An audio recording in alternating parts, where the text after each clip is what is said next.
नमस्कार, मैं विवेक कुमार। आप देख रहे हैं the nation times. The nation times समय समय पर आपको बहुत ही उपयोगी जानकारियां पहुंचाता रहता है, देता रहता है, जो कहीं ना कहीं आपके जीवन में काफ़ी उपयोगी सिद्ध होती हैं, काम आती हैं।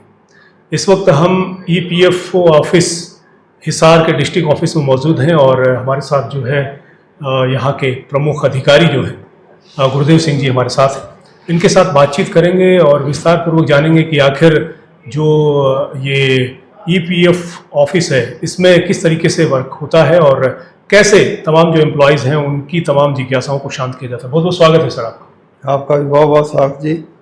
जहाँ आप अपनारे हमें मौका दिया। सबसे पहले तो जो तमाम दर्शक देख रहे हैं, खासतौर से इसमें बहुत से ऐसे हैं जो एम्प्लॉय हैं, कहीं ना कहीं किसी कंपनी में काम कर रहे हैं, तो जो ईपीएफ जो है ये किस तरीके से उनके जीवन में बहुत ही फायदेमंद होता है, इसकी आवश्यकता क्यों है, वो बताएं। एक्चुअली इसका नाम प्रोविडेंट फंड रखा है। प्रोविडेंट फंड जी। फ्यूचर में काम आने वाला। जब उसके पास जैसे सैलरी वेजेज का कोई साधन नहीं बचता, इनकम का कोई सोर्स नहीं बचता, तब उसके ये पैसे काम आते हैं बुढ़ापे में। तो इसलिए इसका नाम भी प्रोविडेंट फंड है, फ्यूचर में काम आने वाला पैसा है जी। तो ये जो भी इस्टेब्लिशमेंट जिसमें 20 या 20 से ज़्यादा एम्प्लॉई काम करते हैं, वो इस्टेब्लिशमेंट हमारी ईपीएफ एंड एमपी एक्ट 1952 का जो है उसके अंडर रजिस्टर्ड होना अनिवार्य है उसको।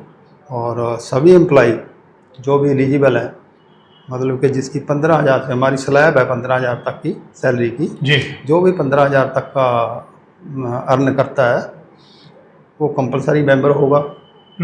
और जो 15,000 से ज़्यादा पे ज्वाइन करता है इस्टेब्लिशमेंट में, तो वहाँ इस्टेब्लिशमेंट को रिक्वेस्ट करके मेंबर बन सकता है। इस्टेब्लिशमेंट की यदि चाहे ऑप्शन दे कि मैं इनका एडमिनिस्ट्रेशन चार्जेस देने को तैयार हूँ, इसकी कंट्रीब्यूशन और मैचिंग कंट्रीब्यूशन दूँगी, तो हम उसको अलाउ कर देते हैं उसकी एप्लीकेशन को।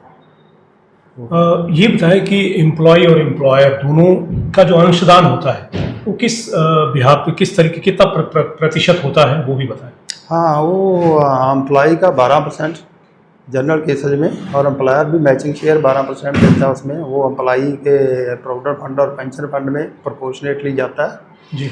और इसके अलावा एम्प्लॉयर 0.5% हमारे एडमिनिस्ट्रेशन चार्जेस है जो खर्चे के लिए भी अलग से कंट्रीब्यूट करता है। और एक हमारी एक और स्कीम है, employee deposit linked insurance scheme है जी। उसमें in case death of the employee तो उसके फैमिली को हम एक इंश्योरेंस बेनिफिट देते हैं, जिसका जो करीब 7 लाख तक का बेनिफिट होता है जी उसकी फैमिली को। तो उसके लिए भी एम्प्लॉयर अलग से कंट्रीब्यूट करता है 0.5% ऑफ द वेजेस, जिस पे पीएफ आता है। समय के साथ सभी बदलते हैं और कहीं ना कहीं जो ये डिपार्टमेंट है इसने भी अपने आप को अपडेट किया है। ऑनलाइन तमाम तरह की सर्विसेज जो है मोबाइल में एसएमएस के थ्रू और तमाम चीज़ें होने लगी हैं जी। किस तरीके से वक्त के साथ आप आगे बढ़ रहे हैं? हमने सोशल मीडिया पे हम बहुत एक्टिव हैं। तो हमारे व्हाट्सएप नंबर है, हम हर एम्प्लॉई की हमारे पास करीब email ID, WhatsApp number, mobile number tag किए हुए हैं सभी के। और हम उनको जो ही कंट्रीब्यूशन आती है, जहाँ उसका कोई विड्रॉल होता है, जहाँ उसको कोई और मैसेज देना होता है, तो हम उसको व्हाट्सएप के ज़रिए मैसेज देते हैं। और भी सोशल मीडिया के जो भी है उसको हम यूज़ करते हैं। तो हम जनरली तो हम ईमेल को हम बहुत ज़्यादा यूज़ करते हैं। एम्प्लॉयर को तो हम ईमेल से ही भेजते हैं सभी को। बिल्कुल।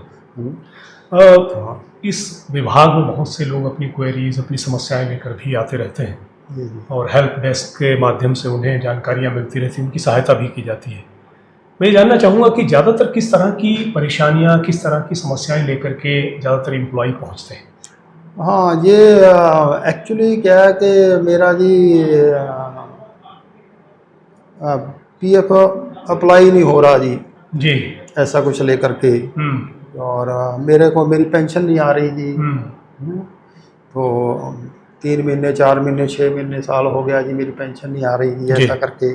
तो मेरे को एम्प्लॉयर ने मेंबर नहीं बनाया जी, मेरा फंड नहीं जमा करवाया जी, इस तरीके की क्वेरी आती है। उसके लिए हमने हेल्प डेस्क बनाया हुआ है। वो एंट्री करते ही पहले हमारा हेल्प डेस्क है, वहाँ हमारे एम्प्लॉय बैठे हुए हैं, वो सभी तरह की ग्रीवेंस जो भी होगी वहाँ उसके लेवल पे सॉल्व होने वाली वहाँ करेंगे, जो उनके लेवल पे सॉल्व नहीं होने वाली है वो हम खुद अटेंड करते हैं उनको, तो कोशिश करते हैं ऑन द स्पॉट वो सॉल्व हो जाए। तो हमने लाइव सर्टिफिकेट के लिए तो हेल्प डेस्क नीचे बिल्कुल एंट्री पॉइंट पे ही बना रखा है, ताकि जनरली ओल्ड एज पर्सन आते हैं हमारे पास, तो उसके लिए उनको पौड़ी वगैरह सीढ़ियों पे चढ़ना मुश्किल होता है, इसलिए हमने उनके लिए तो फैसिलिटी नीचे ही रखी हुई है सारी। तो वहाँ से फैसिलिटी हम देते हैं, ऑनलाइन ऑन दी स्पॉट हम उनका डिजिटल लाइफ सर्टिफिकेट अपडेट कर देते हैं, पेंशन आने लग जाती है उनकी। बाकी जो अकाउंट से संबंधित कोई इंक्वायरी है किसी की, और सिस्टम में देखते हैं क्या प्रॉब्लम है, इसको क्यों नहीं इसका क्लेम हुआ, जहाँ क्या प्रॉब्लम आ रही है हम उसको बैठा के साथ में तो कोशिश करते हैं, करवाते हैं उसकी। तो generally query on the spot solve हो जाती है। बाकी कुछ ऐसी क्वेरी होती है जो एम्प्लॉयर लेवल पे होती है, उसने KYC नहीं किया जी मेरा जी, मेरा आधार लिंक नहीं किया जी, मेरा मोबाइल ये आजकल वैसे तो हमारी कोशिश है, हमने ये फैसिलिटी एम्प्लॉय को दे रखी है, पर कुछ केसेस में जहाँ एम्प्लॉयर के थ्रू ही होना होता है, जैसे मैनुअल काम है, कोई ऑनलाइन फंस जाता है, ऑनलाइन नहीं हो रहा, तो हम ओनली यहीं हम हमारे EO साहब बैठे हुए हैं, हम उनको बोलते हैं कि वो कॉन्टेक्ट करें फ़ोन पे, इसी टाइम हम कॉन्टेक्ट करते हैं। तो यदि कोई ऐसा एम्प्लॉयर लेवल पे होने वाला काम पेंडिंग है वो भी हम इमीडिएटली करवा देते हैं उसको। तो यदि कोई ऐसा लगता है कि ये कंट्रीब्यूशन जमा नहीं करवा रहा तो डिफ़ॉल्ट है, डिफ़ॉल्ट के केसेस में तो फिर हम उसकी फ़ाइल को, किस तरह की कार्रवाई होती है इस तरह के मामले? फिर हम उसकी फ़ाइल को उसका रिव्यू करते हैं, चेक करते हैं फ़ाइल, तो उसमें से जो भी हमारे पास क्वेरी उस फाइल के मुताबिक होती है वो हम उसको इंटीमेट करते हैं, और यदि कोई ग्रीवेंस है किसी की तो वो भी हम उसको बताते हैं, उसके कमेंट्स लेते हैं। तो जब भी उसके कमेंट्स आ जाते हैं, जहाँ मान लो नहीं भी आते, कोई ऐसे भी होते हैं कि नहीं भी देते जी, हम उसको वेट करके तो एक बार रिमाइंडर देते हैं जी, हम उसकी मेल ID पे उसके सिस्टम में भेजते हैं, तो बाई पोस्ट भी भेजते हैं, सभी चैनल अडॉप्ट करते हैं हम उसमें, ताकि उसको मिल जाए, उसके पास किसी तरह का कोई ना बचे। तो जो ही उनका या तो रिप्लाई आएगा या नहीं आएगा, जैसा भी केस होगा, तो अब उसका रिप्लाई जेन्युइन है तो हम फाइल को बंद करेंगे, नहीं है जेन्युइन तो हमें लगेगा कि नहीं इसकी इंक्वायरी बनती है, तो फिर हम इसको ऑफिस के थ्रू हम अपने हेडक्वार्टर को जोनल ऑफिस को भेजते हैं, और पहले RO को जोनल ऑफिस को जाता है, वहाँ से फिर हमें इंस्पेक्शन की परमिशन मिल जाती है। जब हमें इंस्पेक्शन की परमिशन मिलती है तब हम फिर उसका EO को डिप्यूट करते हैं, एरिया इंस्पेक्टर को, वो जा करके उसकी इंस्पेक्शन करता है, जो भी वहाँ क्वारी कोई उसको ऑब्जर्व करता हो, रिपोर्ट करता है। इसमें कुछ सज़ा का प्रावधान भी होता है? सज़ा का भी प्रावधान है जी, बिल्कुल। सज़ा तो ये है कि यदि मान लो अब इंस्पेक्टर साहब गए हैं वहाँ और उन्होंने ऑब्जर्व किया कि ये डिफ़ॉल्ट है उसका, तो वो उनको ऑन द स्पॉट वो लिख करके देता है कि ये आपकी है, इतने लोगों का आपने पैसा जमा नहीं करवाया, और ये आपकी कमी पेशी है जो भी है वो पॉइंट आउट कर देता है, जिनको कंप्लीट करे 15 दिन के अंदर अंदर। तो वो हमें वो रिपोर्ट हमें करता है 15 दिन, हम उस रिपोर्ट की कॉपी भी हम उसको एम्प्लॉयर को भेजते हैं कि आप इसकी कंप्लायंस करके हमें रिप्लाई करो। यदि वो रिप्लाई नहीं करता या उसकी कंप्लायंस नहीं करता तो फिर हम उसकी इंक्वायरी है, हमारा एक्ट का सेक्शन है 7A, उसके तहत हम उसको पहले नोटिस भेजते हैं कि आपको हमने वो रिपोर्ट भेजी थी, उसकी आपने कंप्लेंस नहीं भेजी है, तो आप बताइए ज़रा क्यों नहीं आपके अगेंस्ट हम उसकी प्रोसीडिंग चालू करें। तो यदि उसका कोई जवाब आता है या सेटिस्फैक्ट्री नहीं होता तो फिर हम अंडर सेक्शन 7A उसकी प्रोसीडिंग शुरू कर देते हैं।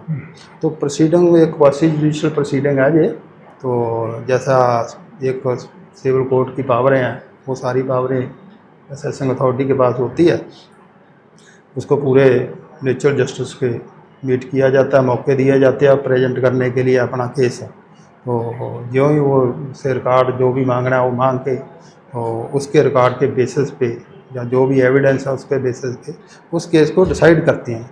डिसाइड करने के बाद उसको एक ऑर्डर दिया जाता है कि यदि आपके कोई बैलेंस बचता है जो पैसे जमा नहीं करवाए तो हम ऑर्डरों में लिखते हैं कि आपके इतने पैसे थे, इतने जमा कराने के बाद इतने पैसे और बचते हैं, उनको हम डिटेल देते हैं, एविडेंस देते हैं कि इन लोगों के पैसे भी हैं, तो आप पैसे जमा करवाइए। 15 दिन का हम इनको टाइम देते हैं।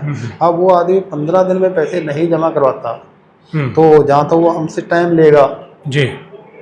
हमारे पास इंस्टॉलमेंट फैसिलिटी का भी एक प्रोविज़न है, तो जहाँ तो उसकी कोई ऐसी प्रॉब्लम है, मजबूरी है कि इंस्टॉलमेंट फैसिलिटी हमें लगता है कि दी जा सकती है इसको, तो इंस्टॉलमेंट फैसिलिटी भी देते हैं, अदरवाइज उससे पैसे रिकवर करने के लिए उसको कोशिश करते हैं। अब वो नहीं देता पैसे तो फिर हमारे पास कोर्सिव एक्शन की भी प्रोविज़न है। बिल्कुल। तो उस करंट डिमांड के दौरान तो हम उनका जो बैंक अकाउंट वगैरह जहाँ कहीं से हम पैसा जहाँ भी है उससे वहाँ से ले सकते हैं। तो यदि वो करंट ईयर में नहीं पैसा रिकवर होता तो फिर हम नेक्स्ट साल में फर्स्ट मतलब अप्रैल के फर्स्ट वीक में तो उसकी recovery certificate, revenue recovery certificate कहते हैं हम उसको, वो रिकवरी सर्टिफिकेट इशू कर देते हैं उसको। जब रिकवरी सर्टिफिकेट इशू कर देते हैं तो वो रिकवरी ऑफिसर के पास पहुंचता है और रिकवरी ऑफिसर के पास फिर आगे और कोर्सिव एक्शन लेने के लिए काफ़ी पावरें हैं उसके पास, वो उसकी प्रॉपर्टी अटैच कर सकता है, उसको अरेस्ट कर सकता है ना। तो आने वाले दिनों में कुछ नई योजनाएं इस डिपार्टमेंट में आने वाली? हाँ, एक तो वैसे तो हम एक गवर्नमेंट की प्लान है कि एम्प्लॉई के लिए तो वो चाहे हम आजकल हम एटीएम से जुड़ना जा रहे हैं जी, तो जैसे भी विड्रॉल है वैसे तो हमारा जो विड्रॉल है वो ऑटोमेटिक हो गया तो उसके लिए एक मैनुअल हम प्रोसेस नहीं करते हो, उसने अप्लाई किया ऑटोमेटिकली सिस्टम जनरेट कर देता है, उसको जितनी एलिजिबिलिटी मुताबिक बनता है पेमेंट कर देते हैं और आज को तो इमीडिएटली विद इन 3 डे उसके अकाउंट में क्रेडिट हो जाते हैं सारे के सारे पैसे जितना वो मांगता है एलिजिबिलिटी के मुताबिक। तो इससे एक अलग से एक गवर्नमेंट ऑफ इंडिया ने आजकल एक नई स्कीम शुरू की है, प्रधानमंत्री भारत विकसित रोजगार योजना करके एक स्कीम है हमारी, विकसित भारत रोजगार योजना। उसमें गवर्नमेंट ने इसी 24-25 के बजट में काफ़ी पैसा रखा उसमें जी। तो वो एम्प्लॉई के बेनिफिट के लिए एम्प्लॉयर के लिए भी है वो जो भी नया एम्प्लॉई ज्वाइन करेगा 1/8/2025 के बाद जी तो उसको 2 साल के लिए बेनिफिट मिलेगा और जो मैन्युफैक्चरिंग सेक्टर है उसमें उसको एम्प्लॉयर को बेनिफिट 4 साल तक भी मिलेगा, 2 साल आगे एक्सटेंड किया जाएगा। ये 31 जुलाई 2027 तक इसकी रजिस्ट्रेशन चलती रहेगी। अब एम्प्लॉई को डायरेक्ट बेनिफिट मिलेगा इसमें 15,000 रुपये तक का बेनिफिट मिलेगा उसको हर एम्प्लॉई को जो न्यू ज्वाइन करेगा उसमें हर 6 महीने जब वो सर्विस कंटिन्यू कर देगा, सर्विस उसकी 6 महीने की हो जाएगी तो 7,500 रुपया मिलेगा, फिर 6 महीने के बाद 7,500 मिलेगा। तो पहले वाला 7,500 रुपया तो निकलवा सकता है मगर उसमें जो दूसरे वाली किस्त है उसको सर्टेन पीरियड के लिए रिटेन किया जाएगा ताकि उसकी बचत की जो है वो उसमें लगे कि बचत करनी चाहिए उसको, है ना। बिल्कुल। तो उसके लिए वो है तो एम्प्लॉयर को अलग से बेनिफिट है इसका। तो जिस एस्टेब्लिशमेंट में जिस मान लो कि उसका बेस में रखा हुआ हमने तो अब उसके बेस एम्प्लॉयमेंट मान लो 50 से नीचे है जो जिसकी हमारे पास कंट्रीब्यूशन या ECR में जितने एम्प्लॉई का नंबर आता है तो 50 से नीचे वाले यदि 2 आदमियों को अप्लाई करते हैं या रिज्वाइन करवाते हैं तो हम उनको 3,000 रुपया पर मंथ पर एम्प्लाई गवर्नमेंट ऑफ इंडिया उसको डायरेक्ट बेनिफिट देगी उसको। तो इस तरीके से यदि 50 या 50 से ज़्यादा वाले हैं तो उनके लिए 5 रखने ज़रूरी हैं। तो 5 न्यू जवानी या 5 फर्स्ट टाइमर वो आए वो यदि वो इतनी एम्प्लॉयमेंट देता है तो फिर हम उनको बेनिफिट देंगे। मतलब 50 से कम वाले को 2 कम से कम एम्प्लॉयमेंट देनी पड़ेगी तो 50 या इससे अबव वाले को 5 की एम्प्लॉयमेंट देनी पड़ेगी उसको तो फिर उनको बेनिफिट मिलेगा। तमाम जो योजनाएं हैं और तमाम जो इसमें स्कीमें हैं इनको लेकर के किस तरीके से जो तमाम जो लोग हैं उन्हें जागरूक करने का प्रयास भी विभाग की तरफ से किया जाता है? किस तरीके से जागरूकता फैलाई जाती है? हम सोशल मीडिया और नेशनल मीडिया जो भी है जी। हमारा, उससे का हेल्प लेते हैं। और एम्प्लॉयर को के थ्रू भी हम ये जागरूकता फैलाते हैं। जी। और ये हम बैनर वगैरह काफ़ी लगाते हैं। अभी अभी हम एक नई स्कीम शुरू करने वाले हैं। जी। इसमें हम हर पब्लिक प्लेसेस पे जहाँ भी क्राउड है, हाँ। जैसे बस स्टैंड हो गए, रेलवे स्टेशन हो गए, जहाँ कोई इंडस्ट्रियल स्पॉट हो गया, तो वहाँ हम बैनर लगाएंगे। अब ये हमारा प्रपोजल चल रही है, तो वहाँ हम बैनर लगाएंगे, बड़े बड़े होर्डिंग लगाएंगे उसमें, ताकि लोगों में जागरूकता है। बिल्कुल, बिल्कुल। आखिर में तमाम जो दर्शक देख पा रहे हैं, उन्हें आप क्या मैसेज देना चाहेंगे, क्या संदेश देना चाहेंगे डिपार्टमेंट की ओर से? तो जो भी मेरा रिक्वेस्ट है एम्प्लॉयर को, सबसे पहले तो कि गरीब आदमियों का, आपके एम्प्लॉई हैं, वो आपको कमा के दे रहे हैं, जी। आपके परिवार के सदस्य हैं, वो मेंबर हैं आपके परिवार के, तो उनका जो भी कंट्रीब्यूशन बनता है वो जल्दी से जल्दी जमा करवाएं वो, और ताकि वो गरीब आदमियों का पैसा उनको जब ज़रूरत पड़े वो ले सकें। और मैं एम्प्लॉई को भी रिक्वेस्ट करना चाहूँगा कि जिसको मेंबर नहीं बनाया वो हमारे ध्यान में लाएं, तो हम उसको मेंबर बनवाएंगे। और जिसका किसी का कोई ग्रीवेंस है वो हमारे ध्यान में लाए। तो कोशिश करो, अपने एम्प्लॉयर को रिक्वेस्ट करो कि मेरे को मेंबर बनाए, तो हम उसको बेनिफिट पूरा देंगे। Thank you ji.